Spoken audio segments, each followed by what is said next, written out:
Salut à tous et j'espère que vous allez bien et aujourd'hui on va voir le workflow pour intégrer une animation de Daz Studio dans Cinema 4D.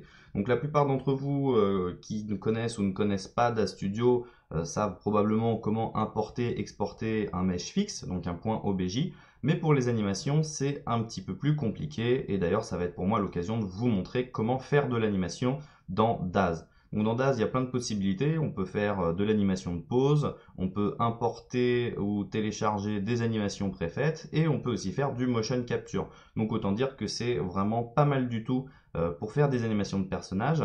Mais après, encore, faut-il savoir les exporter vers un software. Et donc aujourd'hui, le topic de ce tutoriel va être de vous apprendre à faire ça. D'ailleurs, j'ai fait un très bon tutoriel assez complet, donc de 47 minutes, sur le workflow donc, de modélisation 3D de vêtements avec une capuche. Donc je fais du Daz à Marvelous Designer, à ZBrush et ensuite un rendu dans Cinema 4D. Donc pourquoi est-ce que je vous renvoie vers ce tutoriel? Parce que j'ai fait de l'animation de pause avec Daz Studio. Donc je vous invite vraiment à le regarder si ça vous intéresse d'aller plus loin et d'apprendre à recréer des vêtements 3D. Le tuto workflow modélisation de vêtements 3D, pas mal du tout. D'ailleurs, si vous êtes nouveau sur cette chaîne, je vous invite aussi à rejoindre le groupe Motion Designers Community, qui est un groupe d'entraide et de partage sur Facebook, donc une superbe communauté où vous allez peut-être pouvoir rencontrer votre futur mari ou future femme. Et si c'est le cas, eh bien, j'espère que vous m'inviterez à votre mariage. Vous avez aussi un Discord, donc tous les liens sont dans la description. Qu'est-ce que Discord? C'est un salon d'entraide, voilà, de partage avec des salons vocaux ici et textuels. Donc c'est un peu comme le groupe Facebook, sauf qu'ici tout est trié. Donc catégorie Help, News, Tuto, Vidéo, VFX, 3D, Illustration, Ask Critique, Jobs Offers. Et tout ça sans pub. Donc vraiment, je vous invite aussi à nous rejoindre. Il y a déjà énormément de monde. Il y a une superbe communauté. Donc pour progresser et se réunir, c'est vraiment super cool. Dernière petite parenthèse, pour ce tutoriel, je vous montrerai rapidement comment créer un petit preset assez rapide pour rendre mon animation, donc avec Octane Render, donc c'est le moteur de rendu que j'utilise, qui est un super moteur de rendu. Si vous voulez soutenir la chaîne, je vous invite bien, à regarder ce qu'on propose au niveau des formations, donc sur tuto.com, le lien est dans la description. Donc c'est au nom de Sylvain Favre et il y a pas mal de petits tutos, réalisation d'un personnage 3D, Octane Render, RealFlow, Turbulence FD. Donc si vous voulez contribuer à la chaîne pour toute la gratuité, parce qu'on fait des tutos gratuits, on continuera d'en faire. Voilà, de temps en temps, si vous avez envie d'apprendre et de nous soutenir, une petite formation, ça nous fera toujours un beau sourire. Voilà, après ces belles paroles, qui en plus ne sont même pas préparées, pouce bleu pour ça, pour l'algorithme YouTube. Parce qu'il faut mettre des pouces bleus pour l'algorithme YouTube et un commentaire. Même s'il ne sert à rien, pensez à laisser un commentaire pour les gens. Voilà, donc on va pouvoir commencer. Je me mets ma nouvelle interface Cinema 4D et j'ouvre DAZ Studio. Donc quand j'ouvre DAZ Studio, j'ai ça. Donc parfois on est dans le Smart Content. Donc quand vous allez ouvrir DAZ Studio pour la première fois, vous allez avoir cette interface. Voilà, alors je vais désactiver le store, comme ça j'aurai un petit peu moins de pub dans les yeux. Et je vais aller sur Content Library où je vais pouvoir retrouver toutes mes pauses. Donc vous allez avoir énormément de petits contenus et ça ce sont des pauses de base, hein. Ça c'est le mesh de base qu'on retrouve dans Daz. C'est celui que je vais utiliser et ça ce sont les pauses de base. Donc la prochaine étape ça va être d'ajouter une timeline. Donc soit je clique ici pour la faire apparaître, soit je viens dans Window, Panes et je viens cliquer sur Timeline pour la faire apparaître en bas. Voilà, comme ça, vous savez où la trouver, Window, et ici, vous avez tous vos paramètres. Donc, je vais cliquer sur Timeline. Je vais augmenter le nombre total pour le mettre par exemple à 100. Le range, je vais le laisser à 99. On va rester en 25 fps et je vais faire une petite animation de pause. Donc, pour animer dans Daz, c'est vraiment très simple. On sélectionne une pause ou, comme je l'ai précisé, vous avez aussi des librairies très complètes, parfois gratuites, parfois payantes sur Daz, c'est le concept, puisque c'est un software gratuit avec du contenu gratuit et payant à télécharger. Donc moi je vais faire avec des pauses de base, mais vous pouvez très bien faire avec des pauses que vous avez trouvées sur internet, que vous avez achetées ou ce genre de choses. Donc Je vais prendre la pose de base et pour ajouter une keyframe, c'est très simple. Il faut aller ici et on clique sur Create a keyframe at current time. Je vais aller à la fin et je vais par exemple choisir une autre pose, la pose du plantage de Cinema 4D. Voilà, celle-là. On a tous fait ça un jour dans notre salon. Hein. Quand vous êtes sur une super scène, vous n'avez pas sauvegardé. Donc clé au début, clé à la fin, et maintenant j'ai mon animation. Donc forcément, c'est pas une animation de ouf, puisqu'il y a le pied qui passe à travers le sol, etc. etc. C'est pour vous montrer le concept. Alors ça a du sens de faire des animations de pause, par exemple pour passer de la T-pose à une pause finale, par exemple quand on veut faire du concept art et ajouter des vêtements ou ce genre de choses. Donc là, c'est vraiment juste pour vous montrer comment le principe marche et comment est-ce qu'on peut importer et exporter tout ça. Donc une fois que j'ai mon animation et que je suis content, que je suis l'homme le plus heureux du monde, je vais aller cliquer sur Export, ce qui me procure énormément de plaisir. Je vais appeler ça Export le plaisir, parce que ça fait toujours plaisir.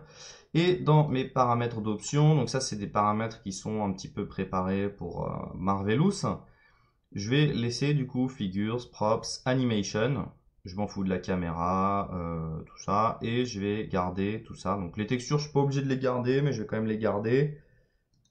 Non, je vais pas les garder. Et je vais cocher Allow Degraded Skinning et Allow Degraded Scaling. Et là, je vais cliquer sur Accept. Et là, waouh!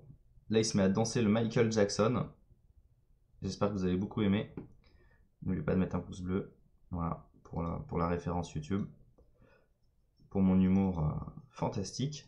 Et je vais aller dans Cinéma 4D et je vais aller dans Fichier fusionner. Et là, je vais aller charger mon objet. Alors, chaque fois, je donne des noms complètement débiles. J'ai même déjà oublié comment j'avais appelé mon personnage. C'est chaud. Export le plaisir. Je clique sur OK. J'attends. Il m'a quand même importé les textures parce qu'il est très téméraire. C'est pas grave. Moi, je ne blague pas. Je les supprime, tes textures. Et j'ai mon personnage rigué avec des bonds et avec mon animation. Non.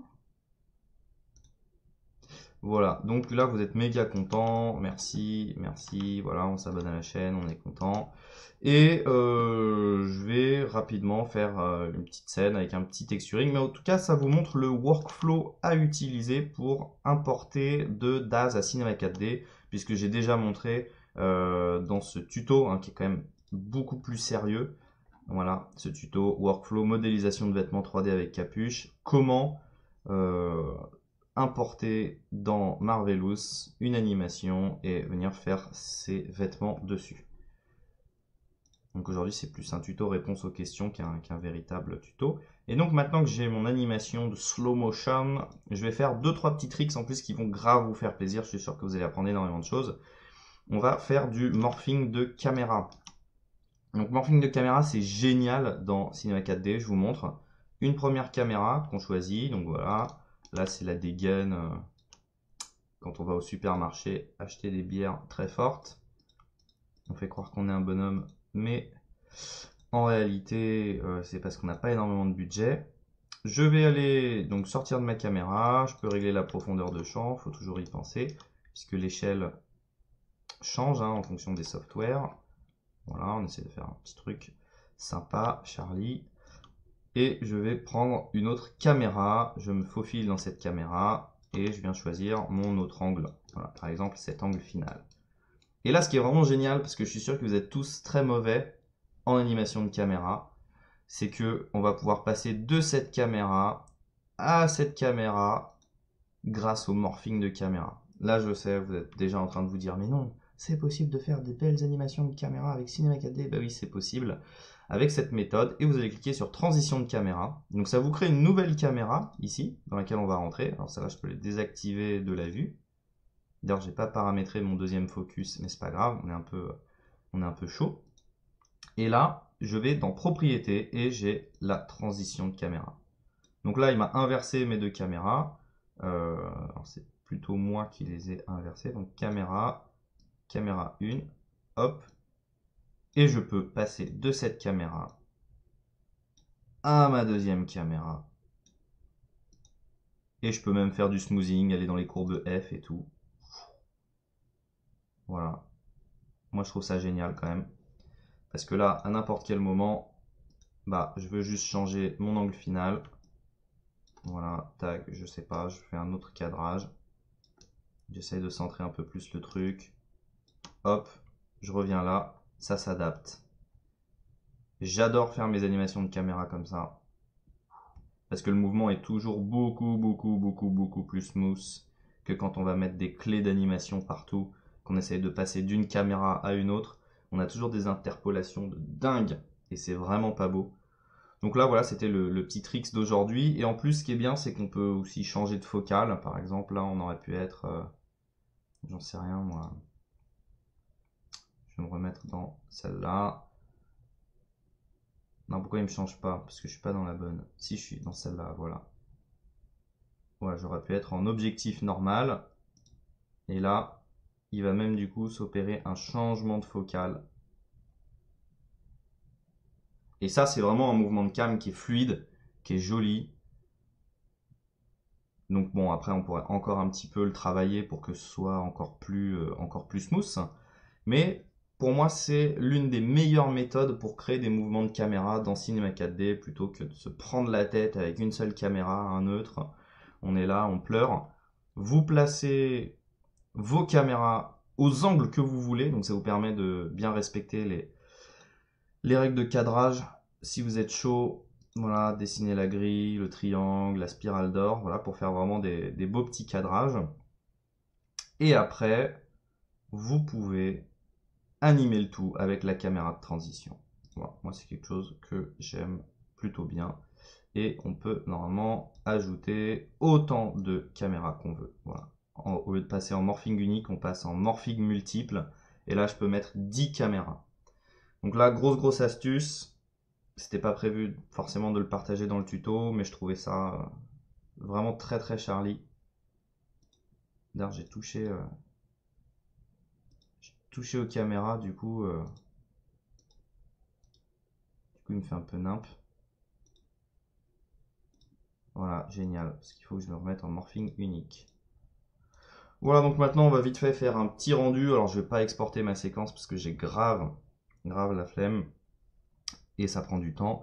Mais je vais vous montrer aussi comment avoir un beau petit rendu sympathique là-dessus. Donc je vous montre Octane Render pour ceux qui ne connaîtraient pas Octane Render. C'est un très bon moteur de rendu. Donc là il prend un petit peu de temps puisque c'est un tuto. Et quand c'est un tuto, il y a toujours des petits plantages, il y a toujours des petits trucs qui mettent un peu plus de temps. Là, il est censé envoyer la géométrie dans le moteur de rendu. Allez, voilà. Donc il a les sourcils dégueulasses qu'on va soit supprimer, soit on fait une sélection et on les met en transparent. Je vais pas le faire parce que je vais pas le faire. Et puis on va venir appliquer, on va faire un petit setup, ça va être pour vous montrer à quelle vitesse ça réagit et à quel point c'est cool. Donc je vais vite fait changer de moteur, voilà, je vais mettre en 1024, la diffuse on n'en aura pas forcément, 6, 6. Donc là c'est dans l'optique de faire des petits rendus. Je vais même mettre un petit cohérent ratio, ça augmente un peu, voilà, je suis content. Je vais aller charger un environnement HDR. J'utilise le HDRI Link de Grayscale. Voilà, j'espère que vous êtes très content de toutes les techniques que je vous montre. Et maintenant, je peux changer de HDR comme je veux. Voilà. Après, on a des éclairages plutôt cool. Donc c'est celui-là que j'avais utilisé pour la vidéo que je vous ai montré au début. Je crois que je vous ai montré que le C4D et pas la vidéo. Pas grave. Et après, Create Material. J'ai pris un Glossy Material. Je me suis pas trop embêté. Après, on peut choisir des couleurs plutôt funky. Si ça marche pas, on insiste. C'est le principe des logiciels 3D. Hein, c'est que ils sont toujours chauds. Mais vraiment grave chauds. Voilà, normalement, tac. Non, tu ne veux pas. Tu ne veux toujours pas.